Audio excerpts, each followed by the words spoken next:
après colère et déception, Donald Trump pourrait peut-être passer enfin aux actes et fournir à l'Ukraine du matériel, bien évidemment les fameux missiles Patriot et encore, mais peut-être d'autres armes, 300 millions de dollars selon certaines sources.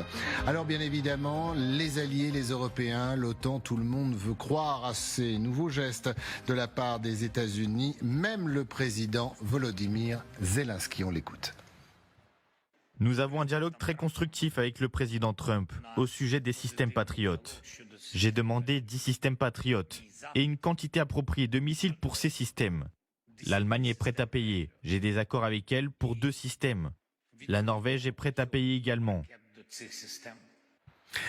On en parlait, comme ça on va tout dire à nos téléspectateurs pendant cette courte page de publicité. On a l'impression, Benoît, que tout le monde veut y croire. Tout le monde pense que l'Ukraine va pouvoir gagner militairement cette guerre. Or, autant le dire, ça va être très très compliqué.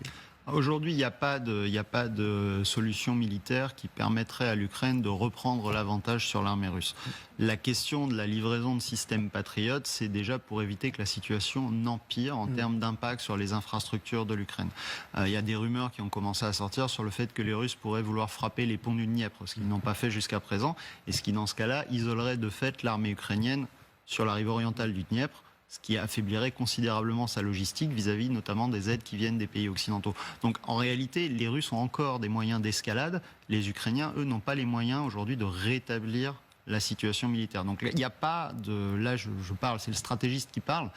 On ne voit pas comment des livraisons d'armes changeraient la donne. La réalité, c'est qu'il y a nécessité aujourd'hui d'initiatives diplomatiques fortes.